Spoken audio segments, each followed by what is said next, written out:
No Putin's interest? No Putin's interest? Are you disappointed by that? No, I didn't anticipate. I actually said, why would he go if I'm not going? Because I wasn't going to go. I wasn't planning to go. I would go, but I wasn't planning to go. And I said, I don't think he's going to go if I don't go. And that turned out to be right. But we have people there.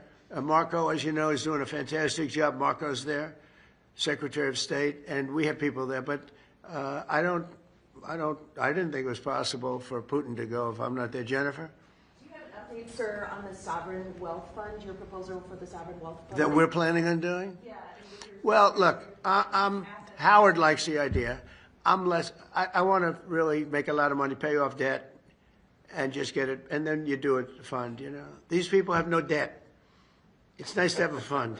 I say to Howard, we're a little early because we have debt, and really, it sounds like a lot, but relative to the kind of income and everything that we have, it's not really that much. But it's still a lot, and I'd rather pay the debt off and then do the fund after the debt's paid off.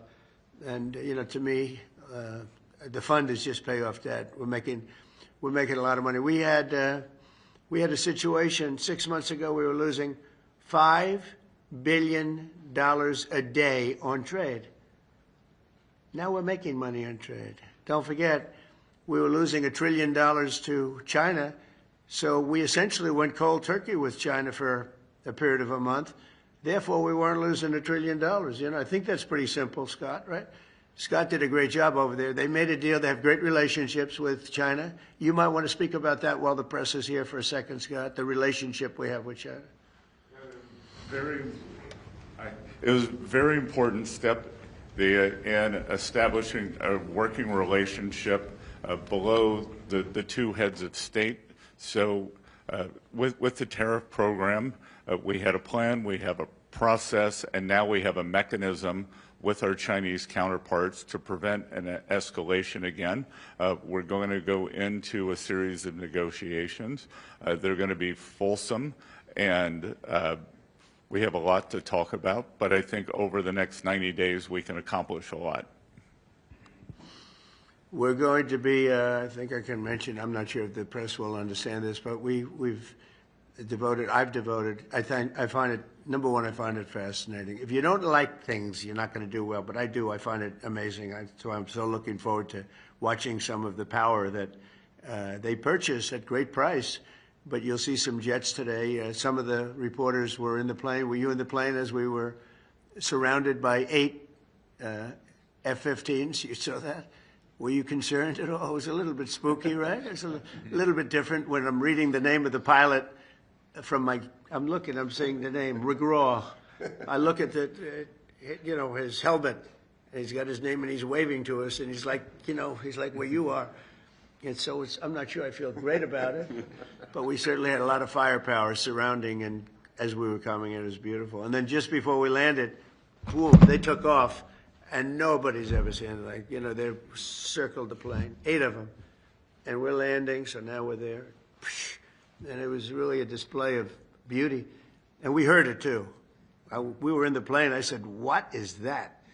Because they stepped on the gas, because it's hard for them to only go 500 miles an hour. That's called very slow. It's not that those planes they're not meant to go 500 miles an hour, but it's really good. Great pilots, great display. So we're going to see that. But one of the things for the people that are interested in the military that I asked to look into, the F-35, we're doing an upgrade, a simple upgrade, but we're also doing an F-55. I'm going to call it an F-55, and that's going to be a substantial upgrade, but it's going to be also with 2 engines, because the F-35 has a single engine. I don't like single engines. Even this man, he's the best in the world at engines, but on occasion, I know you won't admit this, if an engine goes out, it's nice to have 2, 3, or 4. That's why I like the 747. It's got 4. And but today they're getting very big, and it's a little more cost-saving to have 2 very, very big ones. But no matter how good, they tell me, Larry, the engine will never go out. Well, I think it goes out on occasion, very rarely. And we're going to do an F-55, and I think if we get the right price, we have to get the right price. And that'll be 2 engines and a super upgrade on the F-35. and then we're going to do the F-22. I think the most beautiful fighter jet in the world is the F-22, but we're going to do an F-22 Super, and it'll be a very modern version of the F-22 fighter jet. And I don't know if you know it, but you know who copied it? China. They copied it. I said, I'm looking.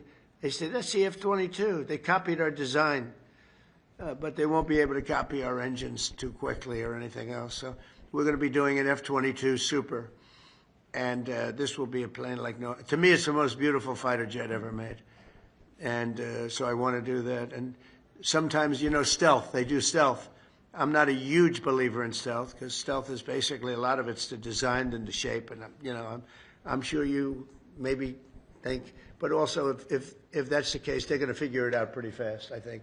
So you're going to design an ugly plane for stealth reasons, and then 6 months later, they're going to figure out this, and then you're stuck with a plane. Now we're doing a Super F-22, and we're going to be going with it pretty quickly. And then, as I told you, we're going to be doing a tremendous variety of drones, from lots of very inexpensive drones, and on the F-55 and on the F-35, but much more on the F-55 and on your plane that you're doing, which he calls the F-47. F-47. I said, how'd you come up with 47? It's an interest. It was very nice, actually.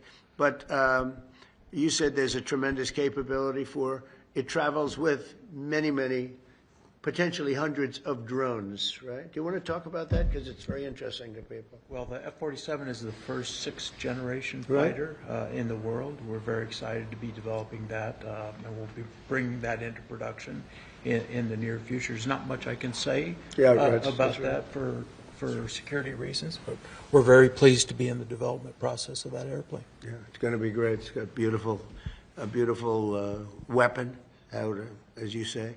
We're also doing very heavy on submarines. We have a lead on submarines that I don't think, unless you have a really, really stupid group of people, including the president, I don't think anybody can catch us on submarines. We have our submarine, in particular the late model. We're 15 years advanced on the submarine. Nobody can even come close. It can stay underwater for 30 years. Think of it. The only reason it has to come up is for food. It doesn't need water because they have their system of water, which is, they can stay forever. The only reason it has to come up is for food. Can you imagine? It could stay underwater for years, going at fast speeds, to very fast speeds, but it has to come up once every couple of months for food. There's something about that. I don't know if we're going to be able to solve that problem, but hopefully it's not going to be a problem we have to worry about. But the submarine, we are so far advanced in the submarine. So we're very proud of it, and we've taken a country that was scoffed at, and we're the hottest country in the world right now. We're going to keep it that way. And just in finalizing that, the military was having 6 months ago, and you wrote about it, Jennifer, I saw an article, but the military was having a very hard time recruiting people, our military, and they were not able to even come close to their goals. That was only 6 months ago. And now, as you also have written, we have a military that we have so many people want to get in. We've never had anything. They say 30 years plus because they only go back, but probably ever. We have never had such excitement to join the military. So we went with a military that couldn't recruit very easily and was really way, way behind, to a military where we're actually picking the people we want. And it's very hard to get in. It's actually hard to get in. And that goes for the police force and the firefighters. I always mention the firefighters. They're incredible. But the police force and the firefighters, we're having a very hard time getting people to become policemen like we had never had before. That was 6 months ago, Biden, because the country had no spirit. It was like just had no heart. It was a dead heart. Now we have the liveliest heart you've ever seen. So I just think it's such a great contrast to think 6 months ago you couldn't get, and now we're setting records. Who would think that could have happened? Thank you very much, everybody. Thank you.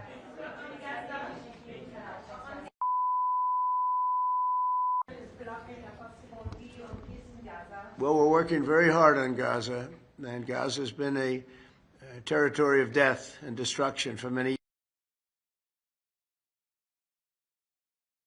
United States get involved and make it just a freedom zone, have a real freedom zone, because it seems that Gaza, every time, every 10 years it happens.